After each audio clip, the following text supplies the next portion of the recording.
Here's a few numbers to support why Angels manager Ron Washington, one of only two black managers in Major League Baseball, has one of the hottest teams in the game right now. The Angels have a 7-game winning streak heading into tonight's home game against Miami. The Angels are 11-5 in their last 16 games. They have had at least one home run in 12 straight games. Left fielder Taylor Ward has delivered an extra base hit in 8 straight games, including a game-changing grand slam on Thursday at Oakland. The Angels are now 500 on the road at 15-15. Let's hope that Washington can keep his team in a good groove. The LA Sparks are back in action tonight at Crypto.com against the WNBA's new franchise, the Golden State Valkyries. Newly acquired guard Kelsey Plum leads the WNBA and made three-pointers with 3.7 per game. Plum ranks second in the league in scoring at 26.7. No debates, no speculation, just the info you need. That's your KBLA Sports Minute. I'm Ray Richardson on KBLA Talk 1580. 1 2 1 2 1 2 1 2. You ready? Somebody make some noise in this joint. KBLA Talk 1580 celebrates its 4th anniversary this year on Juneteenth. Here we go again. Hard to believe 4 years has gone by so fast. Oh my God. But here we are, still standing, still loving and serving our people as best we can. Yeah, that's what I'm talking about. To celebrate our 4th anniversary, we have 4 big events, and you're invited to all of them. She got a lot to say. Let's do this. Let's get it on.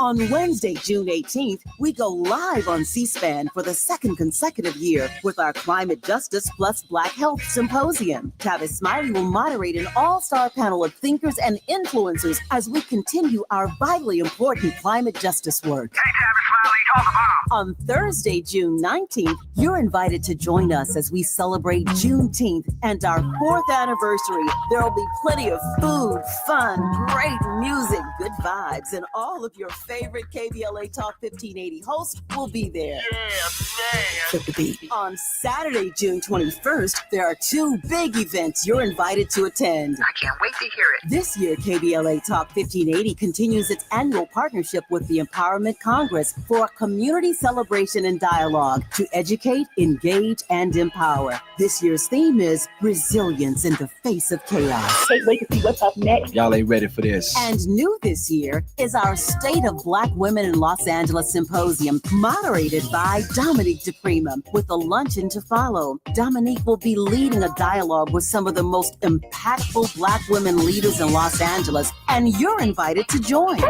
This is it. All of these events are free, but seating is limited, so you must register in advance at our KBLA1580.com website, where you can find all the details you need about each event. Check it out. It's our 4th anniversary, and we would love to celebrate it with you. I love you guys so much. There's nothing you can do about it. We're KBLA Talk 1580. The only black talk radio station west of the Mississippi. Thank you for having our black.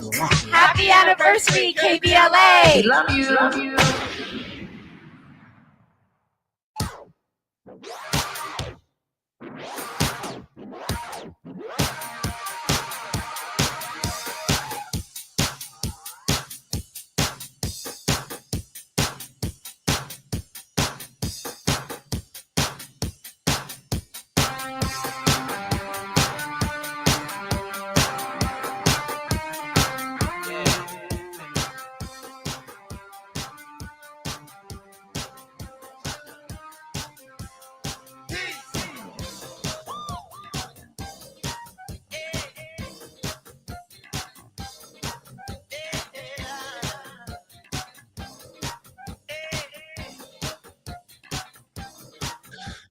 I'm Jesse Jackson Jr. Welcome forward to the Jesse Jackson Jr. Show.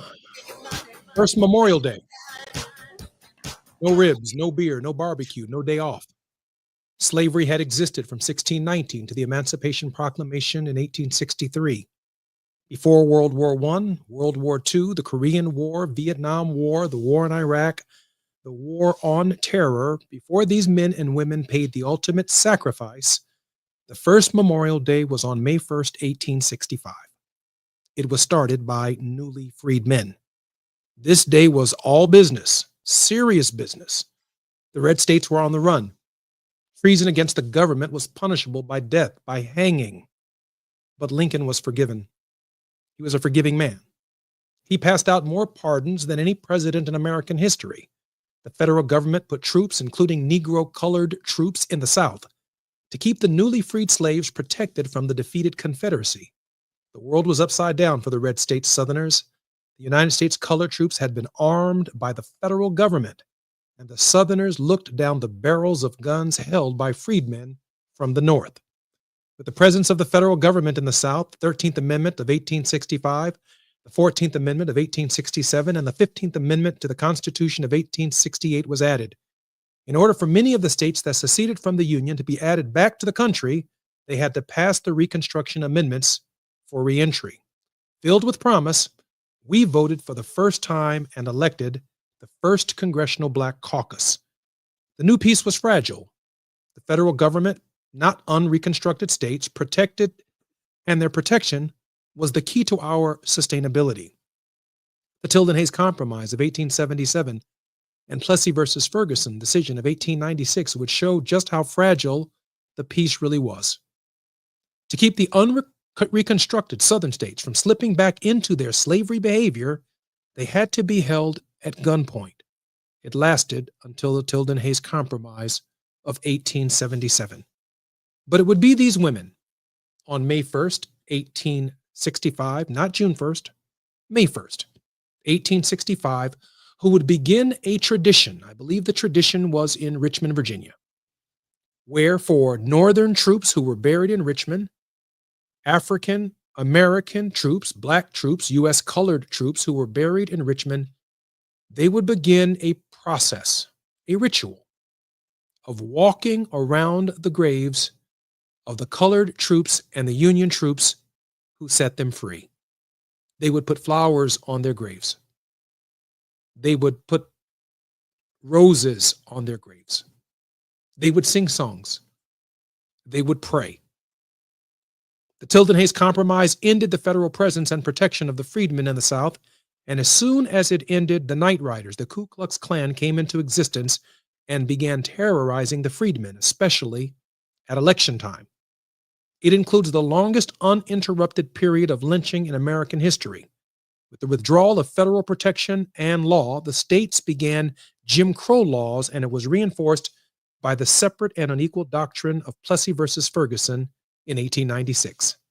The red states' behavior would continue until Brown versus the Board of Education in 1954, which overturned Plessy versus Ferguson. Brown would lay the foundation for the modern civil rights movement with Rosa Parks, Martin Luther King Jr. in Montgomery, Alabama. The modern civil rights movement laid the foundation for Jesse Jackson in 84 and 88. It laid the foundation for Barack Obama in 2008, and it laid the foundation for Kamala Harris in 2024. That was the first Memorial Day. They'll try and tell you that it's about something else, that it has something to do with World War I or World War II or the Korean War or Vietnam War or the war in Iraq or the war on terror. But this war was about the memorializing of the men who set us free. I'm Jesse Jackson Jr. When we come forward, we'll talk about Memorial Day and some of the issues that we're looking at on this one. KBLA Talk 1580 is an intervention. When we come forward, includes you. KBLA Talk 1580, turning pain into power. You really about to do it? 40 acres and a mule. This is bigger than the music. You really about to do it? Yeah, they tried to rig the game, but you can't fake influence. Who among us doesn't like black music? But Kendrick is right. This moment is so much bigger than music. These are serious times. We've got serious problems, and we need serious people who understand that slogans are not solutions. When you want substantial and sober analysis about things that matter to you and the ones you love, this is where you turn. We're KBLA Talk 1580, and we've got your black. KBLA Talk 1580. We've got a lot to talk about. KBLA Talk 1580, connecting you with services and solutions. The Autopsy Initiative provides a second autopsy free of charge for victims' families who have lost their loved ones due to a police-related death. The services offered through the initiative include the completion of a second autopsy, disclosure of preliminary findings, and a final autopsy report. A police-related death is when an individual is harmed by police officers using deadly force, which results in an individual's death. police-related death includes in-custody deaths, including those that arise during contact with law enforcement officers during arrest, pursuit, booking, transport, or incarceration. The Autopsy Initiative has a team of board-certified pathologists on call. An autopsy request may be completed by anyone with a close relationship with the victim, which may include the victim's spouse, partner, relative, close friend, or lawyer. To request a free second autopsy for a victim of police violence, please visit knowyourrightscamp.com. That's knowyourrightscamp.com. Then click on Autopsy, then click on Request. At KBLA, we believe in justice for victims of police violence. We say their names, and we don't black down. This is a community call to action from KBLA Talk 1580. We all hear the radio ads about the IRS. They tell you to be afraid, to be scared, and they try to frighten you into calling. I'm not here to do that. Tax Relief Advocates is different. TRA is here to tell you that if you owe money to the IRS, whether it's $5,000, $50,000, or $500,000, we have a solution. It doesn't matter if you're sitting in your car, at work, or with your kids. No matter where you are, call now. 800-550-9651. Don't lose hope. TRA can eliminate or reduce what you owe to the IRS. Generous programs are now available that can give you a fresh start. Our passion is taxes and helping individuals fix their IRS problems. We have over 1,000 5-star reviews on Google and an A+ with the Better Business Bureau. You don't need to be afraid of the IRS any longer. End your tax nightmare today by visiting us online at TRA.com or call 800-550-9651. That's 800-550-9651. Tax Relief Advocates, real solutions for real people. This is KBLA Talk 1580, where hate meets a scholarly match. Hey!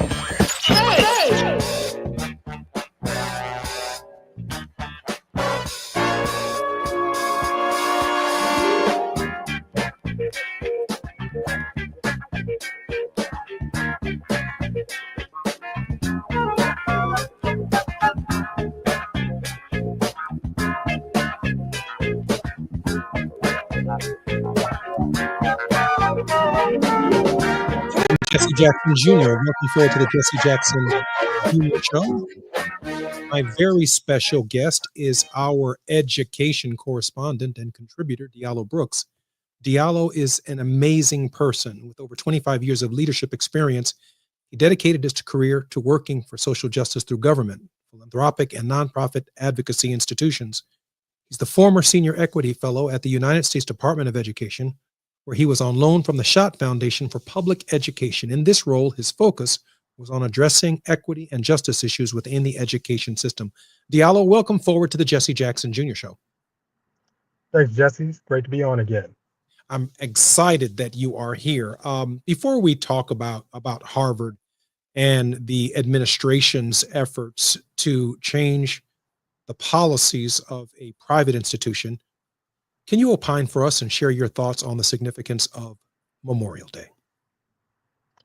Yeah, for me, the significance, and I think you laid it out well right before the break.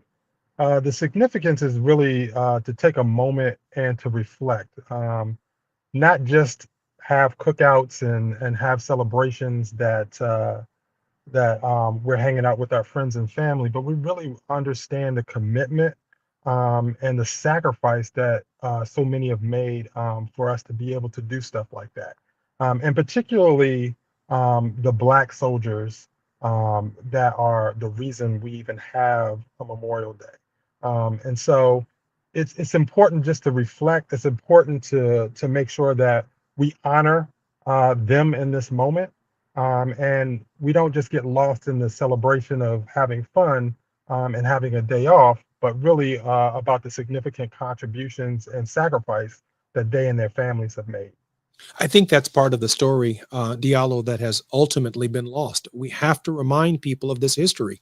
And that is, remember now, just like animals going into Noah's Ark before the American Civil War, states were being admitted to the Union, one state that was free, one state that was slave, in order to keep the balance. A number of states were admitted to the Union as part of those racial compromises. And so when we hear today that the President of the United States wants to shut down Washington and turn power over to the states, part of that reflection has to be that as we reflect upon a return to states' rights, there will be no federal protection to protect us at the polling places, no federal protection to protect us in education systems. There will be no federal protections protecting us from health care discrimination. The absence of the federal government, a national coordinating government entity, is a guarantee of a separate and unequal system. And so there absolutely is an important role for the federal government in the development of policy. Diallo, a lot going on in education, and I really want you to have your way with the program today. If you don't mind, can we start with Harvard and the president's unprecedented engagement with a private institution? So, let me put this in a larger context too. As folks that have been steeped in the civil rights movement, the civil rights legacy, civil rights history, both you and your family and me and my family have a long track record in that space. The federal government became a place of refuge for us in order to fight back against injustices. We use the rule of law to push back on things that they made promises around that we held them accountable for. And in this administration, we see the rolling back of that, the rolling back of any protections that are constitutional protections that we have fought for to protect us against this kind of tyranny. And so it's a dangerous and scary time. And then more specifically, what's happening at Harvard with the expulsion or the pulling back of the ability to house and educate students that are not from this country is unprecedented. That the federal government would actually weigh in on the day-to-day business of a university whose mission is to educate and create an environment where more of our young people have the tools and skills necessary to not only lead in industry, but lead in government, lead in the world. And to see the federal government mess in that as a punitive thing is a danger. We're in a dangerous time. And it's important that folks understand that it's unprecedented. We don't see this stuff happen, at least in modern history, where they're micro picking what they want to address with a lot of these universities. And so we have to push back, we have to hold accountable, and we have to talk about it so people actually know the story. Diallo, do you sense that other Ivy League institutions are going to come to Harvard's rescue or join them in this battle? Or is this going to be a situation where everyone sits back and waits or watches what is taking place? And obviously, this is a private institution, so we can only imagine what the administration's capacity to, if you will, jerk public education institutions of higher learning around over federal research dollars, and every single one of them is the beneficiary of those kinds of dollars, if in fact Harvard is unsuccessful. Yeah, so I'm hopeful that that whole Ivy League system will rally around each other and have become strategic partners with each other to protect the institutions, because what happens at Harvard, if it can happen at Harvard, it can happen anywhere. Even other private institutions that are even not Ivy League institutions should step up in this moment to support, because this is just a trend. If you see the shot at Harvard, it basically is a warning shot for every other university in this country. That as the federal government will use our power to undermine and make you conform to our will around what we want to see in education environments. And what's even scarier, you talked about the state institutions that are funded by states. I mean, you see what's happening with Florida A&M University in Florida. The president doesn't have to do it directly, particularly in red states, and a lot of HBCUs and others are in these redder states. They can use the state government as a proxy to create the control that they want to see as well. So they got a double-edged sword. So I know folks will probably be a little bit careful in this moment, but it's also important not to just be careful and allow this stuff to happen, but actually push back and hold accountable an administration. And if you see universities locking arms around that, I think it'll send a powerful message to the federal government that, and this administration in particular, that folks are not going to stand by and let business happen the way they want it to happen. You know, Diallo, I find it ironic that philosophically conservatives, Republicans, and even the MAGA crowd has argued that the federal government should not be in the business of the states. It should not be at the local level. It has other priorities. But what we actually see here is an unprecedented meddling by the federal government in state affairs. For example, in Newark, New Jersey, Mayor Raz Baraka went to a ICE facility to conduct a standard process of evaluating whether or not the facility itself was meeting local codes in Newark, New Jersey. He showed up with a congressional delegation. So not only the issue of local ordinances, for which the mayor has the right to enforce, members of Congress showed up because of the relationship between the facility and a federal function, the Immigration Custom Enforcement Agency. The mayor was arrested. His charges were ultimately dropped. But now Congresswoman MacGyver is now facing 2 felony charges, and 11 Republicans who are former members of Congress are calling these charges some of the most outrageous they've ever heard of. That can only be designed to offer a chilling effect for any member of Congress that opposes this administration. Your thoughts?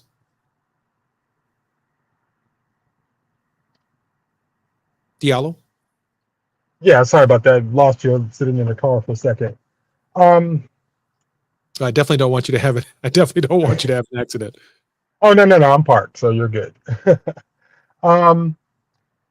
Yeah, I think this is a dangerous time, and you see these attacks by this administration of using the Justice Department as a weapon, when the Justice Department really should be an independent agency that evaluates the law and follows the law, and not be a proxy for the wishes of this administration, and be a proxy to have a punitive impact on whoever they deem as their enemies. In this particular moment, I think that it's outrageous to see this happen. It's important that congressional leaders utilize their power, their visibility, to step up in this moment, to call out the atrocities that they see, and quite honestly, just as a part of who we are as Americans, the ability to protest, the ability to push back and say that things are happening that we feel we have a problem with, be able to stand up to be able to be a counter voice in this moment.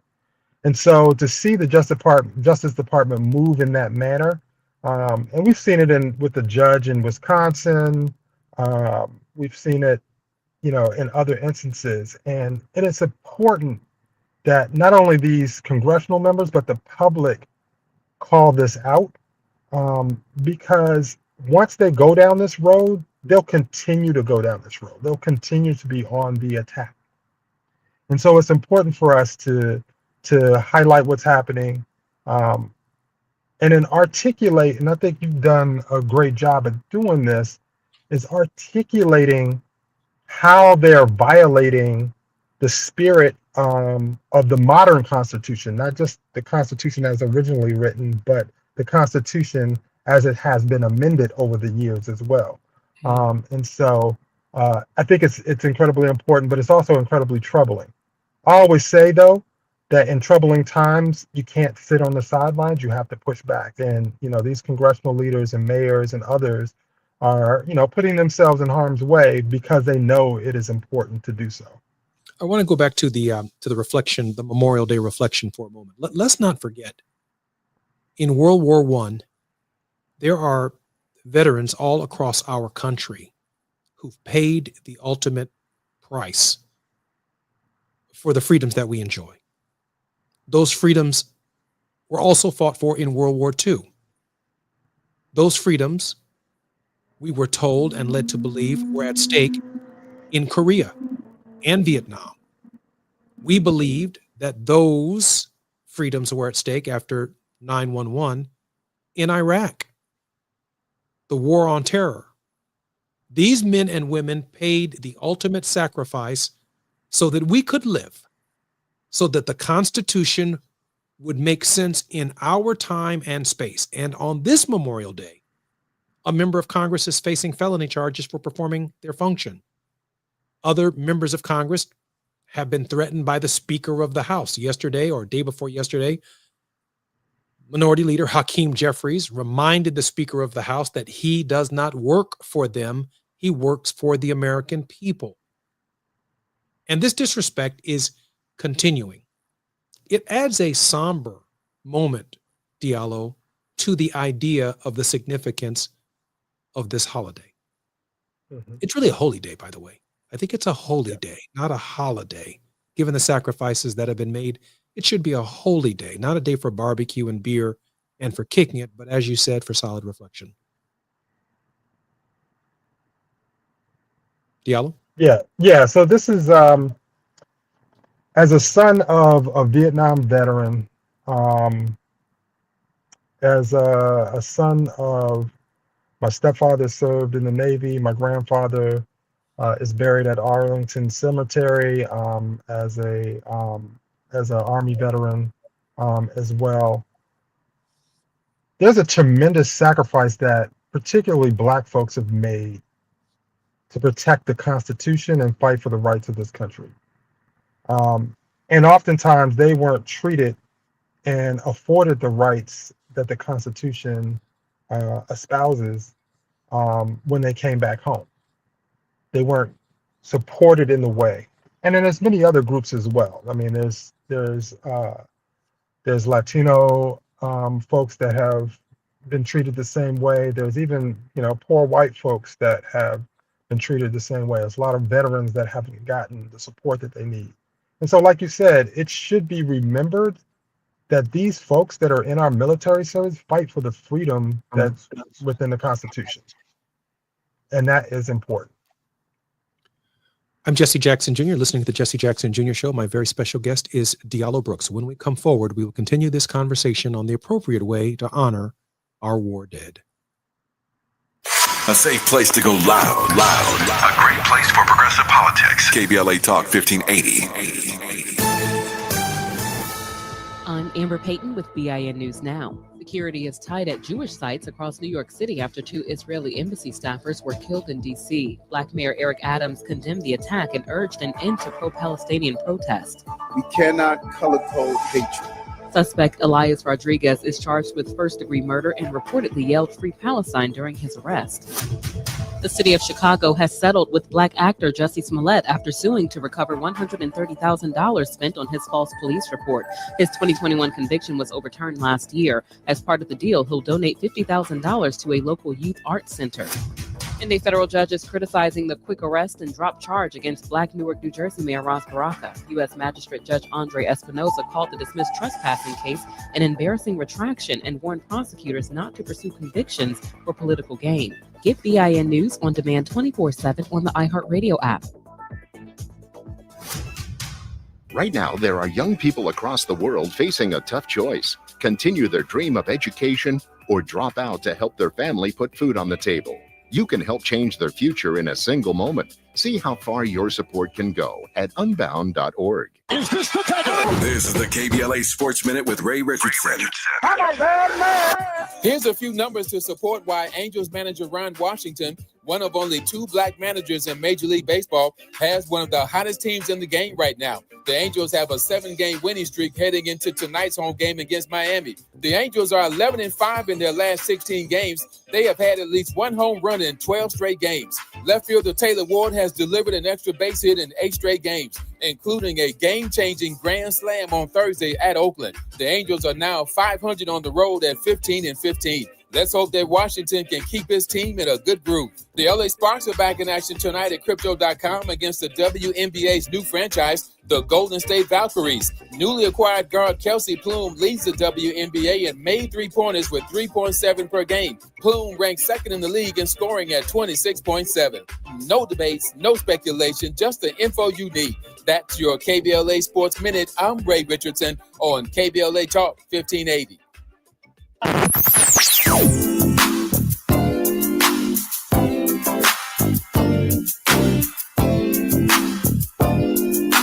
This is KBLA Talk 1580. Talk radio. That's music to your ears. We're unapologetically progressive. KBLA Talk 1580. We've got a lot to talk about. Hi, I'm Zoe Williams, aka the Voice of Reason, encouraging you to join me weekdays from 7 to 9 p.m. for the world's most intriguing relationship radio roundtable. Every night, I facilitate and encourage our loyal listeners to participate in the most engaging relationship discussions you'll hear anywhere. So make it a point to rendezvous with me, Zoe Williams, the Voice of Reason, Monday through Friday, 7 to 9 p.m. Pacific Standard Time. Trust me, your relationships will never be the same. The VOR is on fire tonight. Unapologetically progressive. KBLA Talk 1580. We've got your black.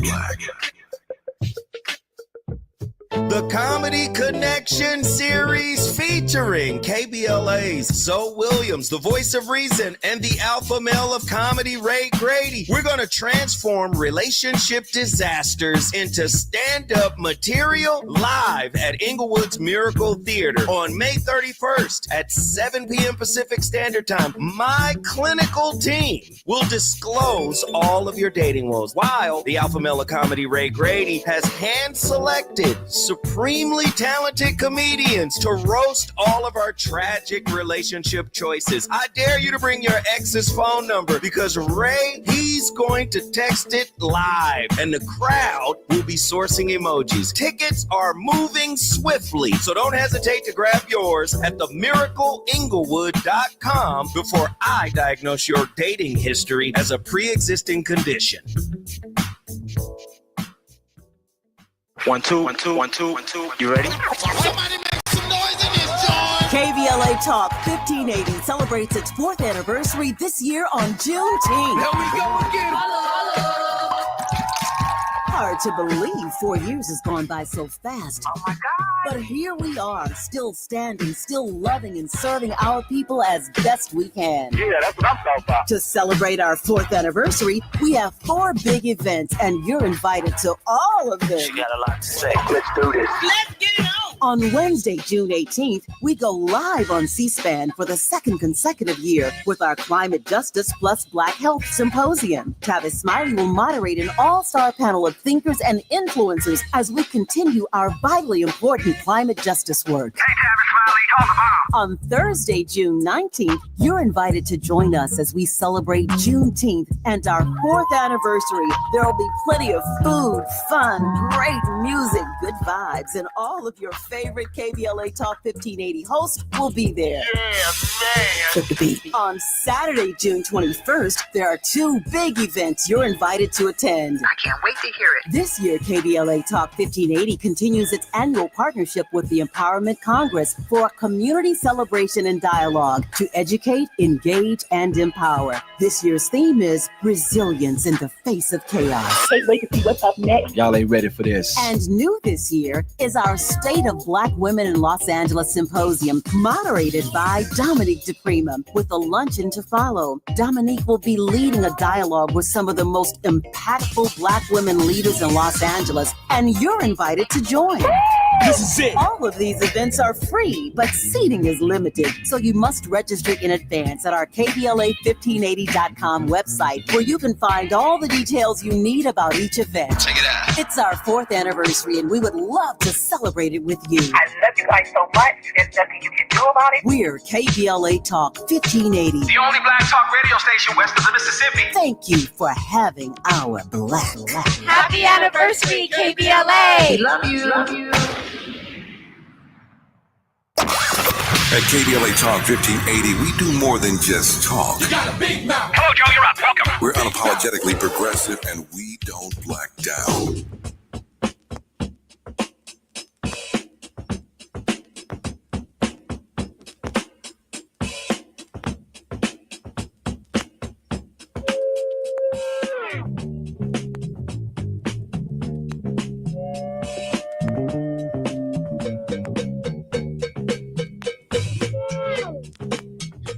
I'm Jesse Jackson Jr. Welcome forward to the Jesse Jackson Jr. Show. My very special guest is Diallo Brooks.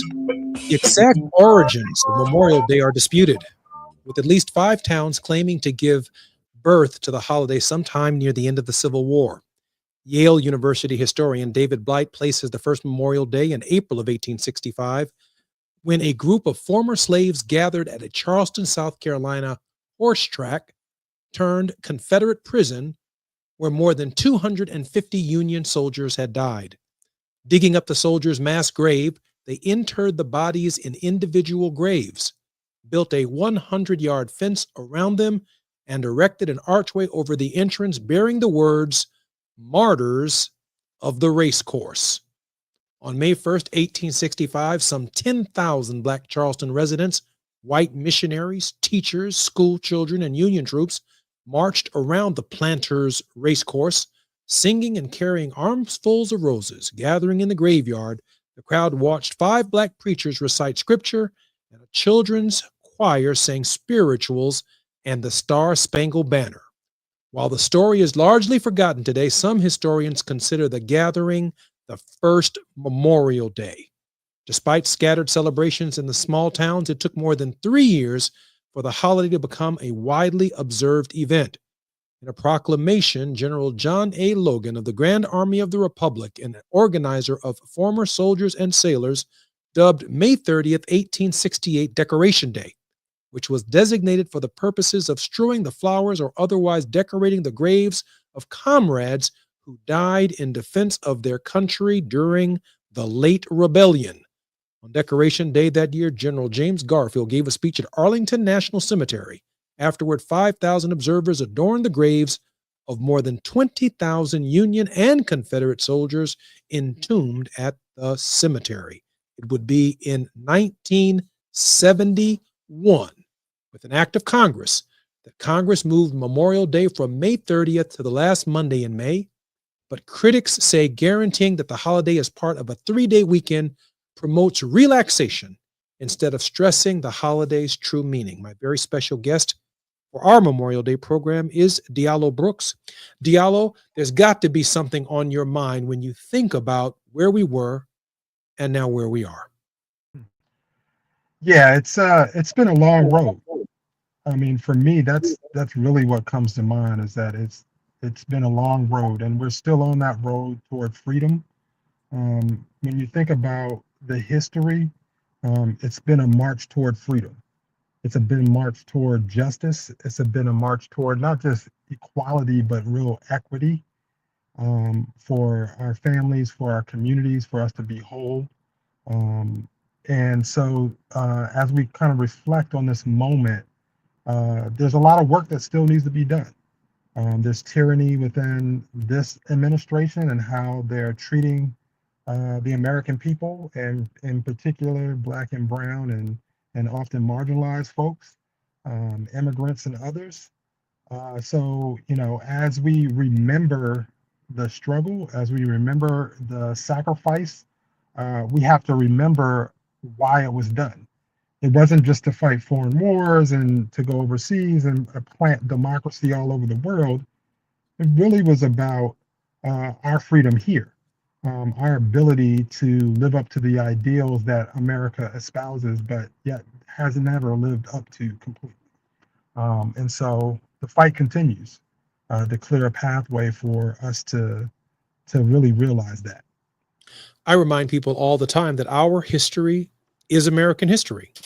This is our Holocaust.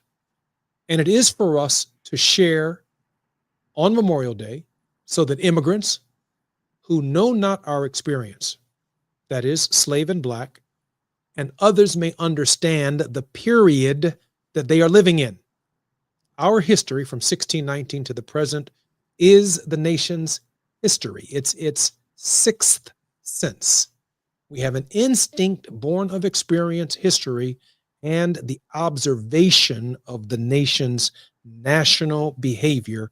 And it really, really does matter to the current discourse. Diallo, I know you saw what I saw on the news this past week when the South African president came to the United States offering trade and good tidings of joy, only to be berated in the Oval Office by the President of the United States. In fact, it reminded me of the treatment that Vladimir Zelensky received when the president was in when the visitor, if you will, was in the exact same seat. Your thoughts? Right. So my thoughts are, as I looked at what happened with Vladimir when he visited the White House, that was one thing. But it's even worse, I feel, when it's an African, a black president, a black leader of a country, and in particular a country that had lived under the tyranny of apartheid for so long, and an apartheid that at times the United States supported. And to have an American president in the modern times berate, talk down to, belittle an African president, let alone the South African president, was very troubling. And also spewing non-factual information about what's happening in South Africa. And to be honest with you, it was definitely something that kind of angered me at the moment when I listened to it and when I watched it. You know, we're at a point in time where, you know, we're in an administration where they can just make up anything. They say anything, talking about white farmers being killed and this mass killing of white farmers that's happening, and it's not true. And to spread these untruths and to use that as a weapon against a country that has been under tyranny for a very long time, and it still remains that way because the distribution of wealth and power in that country still is unbalanced. I find it incredibly troubling. And like I said, I hope folks wake up like we did during the anti-apartheid movement, band together, call out this administration for its racist attack on an African country, an independent African country that is trying to emerge as a world leader post-apartheid. I think it's important for us to exercise our voice in this moment, our disdain for how the president treated him, and the rest of the dignitaries from South Africa that were there, all of which were black. Yellow, we have about 50 seconds before we go to the break. Donald Trump has begun the process of bringing Afrikaners to the United States based on the factual basis that he argued in front of the president. Your initial thoughts about what that really, really means and what it really signals? Not just a racist approach toward immigration. It's basically, reinforcing the anti-DEI stuff that he's doing here and doing it within the immigration space and saying we're going to bring white folks over here that we think are being persecuted, but yet doing all the atrocities toward other folks where they're deporting people, breaking up families, and sending folks to prisons overseas. I'm Jesse Jackson Jr., listening to the Jesse Jackson Jr. Show. We are commemorating Memorial Day on this occasion. Until we come forward, Diallo Brooks. The station you turn to when you had it up to gear with cultural incompetence. KBLA Talk 1580. Nearly 7 million Americans aged 65 and older are living with Alzheimer's disease, also known as AD, a type of dementia that affects memory, thinking, and behavior, making everyday tasks challenging. But did you know that Black adults age 65 and older are twice as likely as white adults to develop AD? There are things you can do to help reduce your risk for developing AD.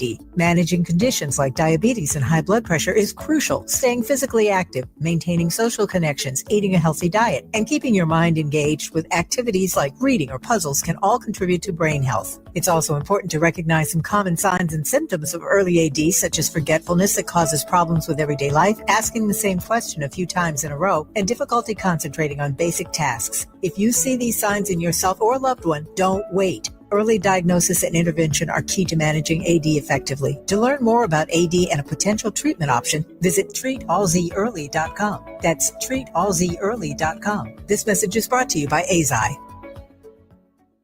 Looking for a purposeful and passionate way to make a difference in your community? Volunteer with our Senior Medicare Patrol and help prevent Medicare fraud. S&P volunteers work in their community, educating peers about healthcare fraud and how to prevent and detect it. Free training starts soon. Check us out online or at an S&P open house near you. We're on a mission to stop fraud. Join our team. You make a difference. Visit caspvolunteer.org.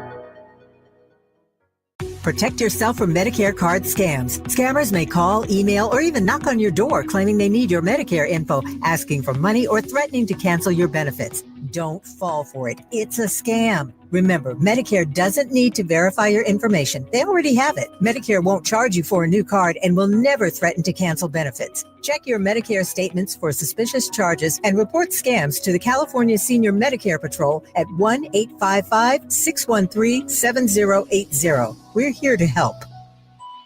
$5,000. That's the average amount of money people in the U.S. are now spending on gas in a year. $5,000. That's crazy. If you drive, you have to download Upside, the free app that gives you cash back every time you get gas. That's right. You can earn real cash back with Upside just by buying the gas you're already buying. You can literally start earning cash back today. I use Upside every time I fill up, and I've already made around $300. You're putting gas in your car anyway. Why not get real cash back? If you like free money, download Upside. I'm saving the cash I earn from using Upside to help pay for a vacation later this year. Download the free Upside app now to earn cash back every time you buy gas. Use promo code PUSH to get an extra 25 cents per gallon on your first tank. You can cash out anytime right to your bank, PayPal, or a gift card for Amazon and other brands. Just download the free Upside app and use promo code PUSH for a 25 cents per gallon bonus on your first tank. That's code PUSH for a 25 cents per gallon bonus.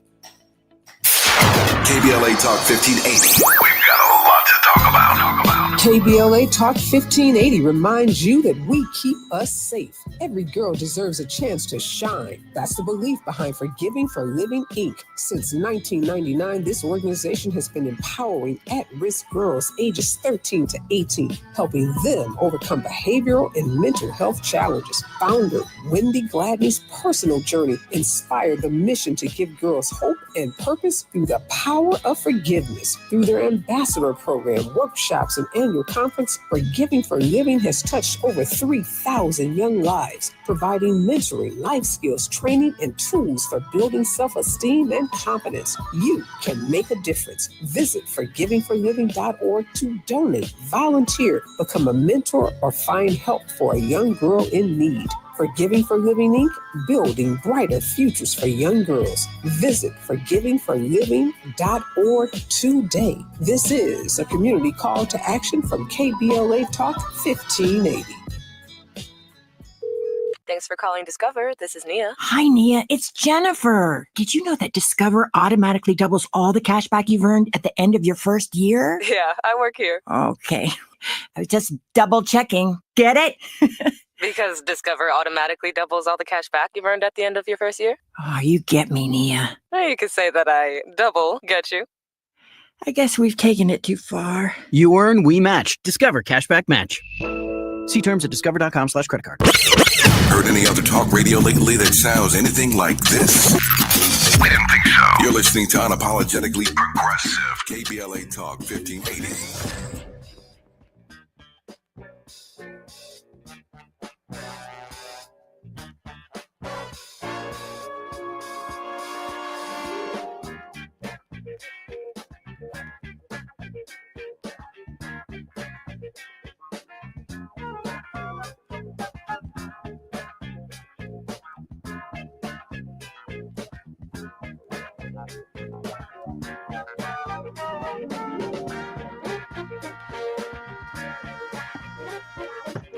I'm Jesse Jackson Jr. Welcome forward to the Jesse Jackson Jr. Show. My very special guest, Diallo Brooks. Diallo, welcome forward to the show.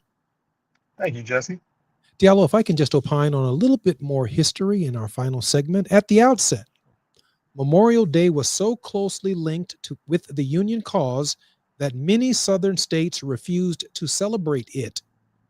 They acquiesced only after World War I, when the holiday was expanded beyond honoring fallen Civil War soldiers to recognizing Americans who died in fighting all wars. In other words, they changed the history then because they didn't want to talk about race, slavery, reparations, and the consequences of their behavior and where it left our people. It was also renamed Memorial Day.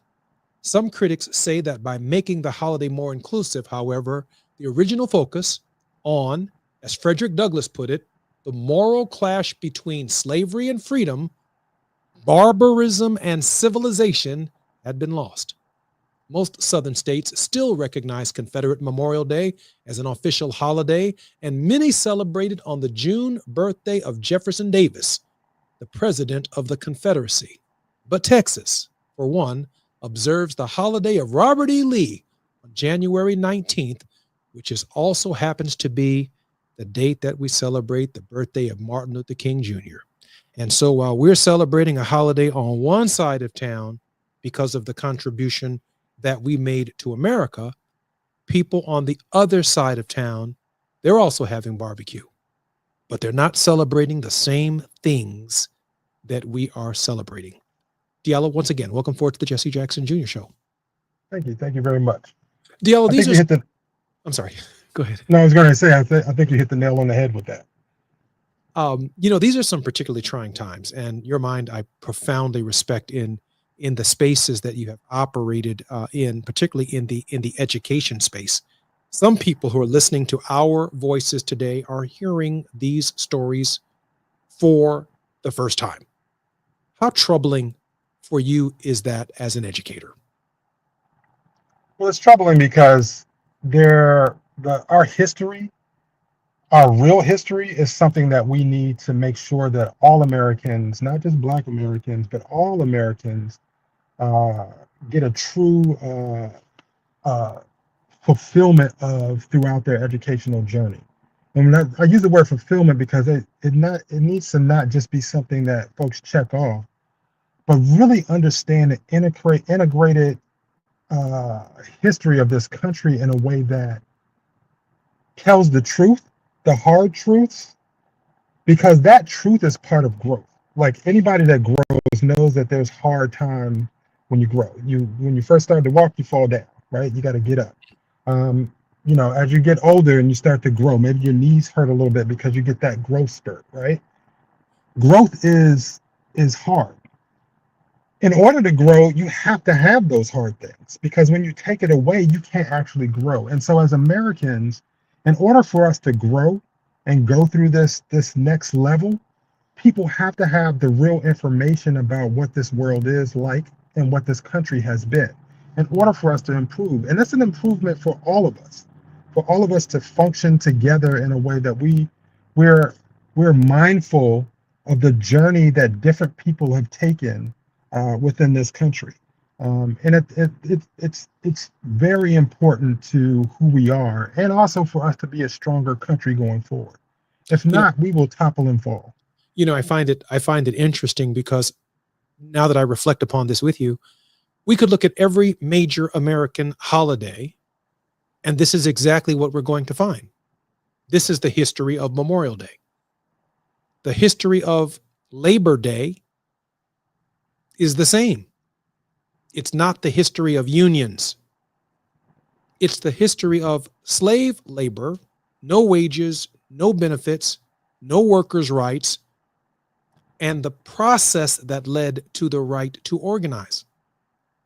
That's Labor Day. That's the history and pre-American history of labor in the United States. It just is.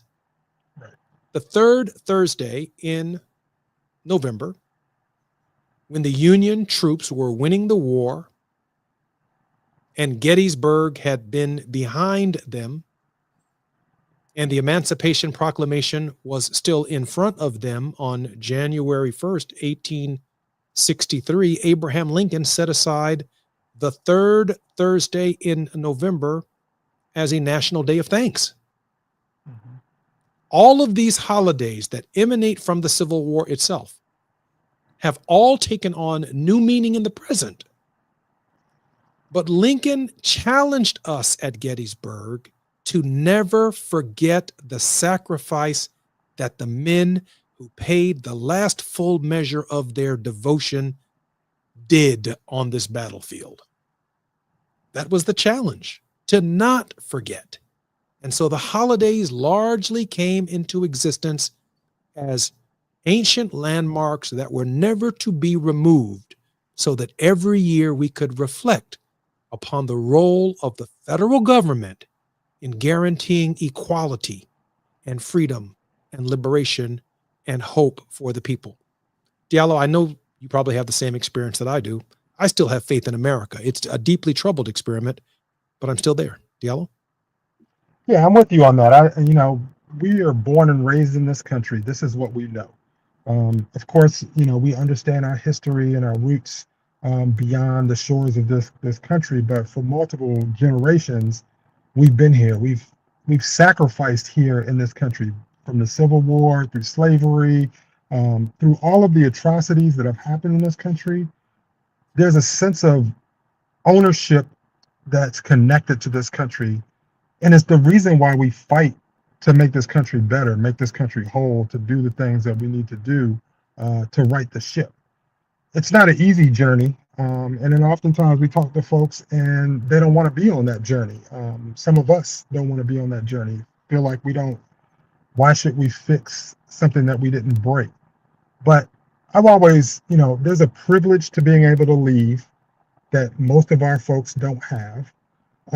There's a privilege to be to escape the American tyranny that we've faced throughout our history.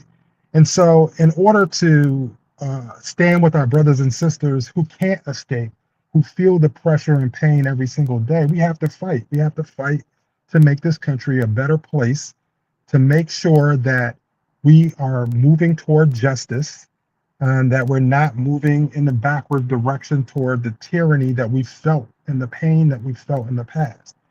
And what we're seeing now, Jesse, this is a great example of all of the work that we've done has scared people to the point where they're really trying to take us backwards because they're scared of the change. But we won't stop. We're going to push forward. I am so happy to have a young man on the show who understands the significance of that history. As our show comes to an end, I just want to add that there were once 13 stars on the flag.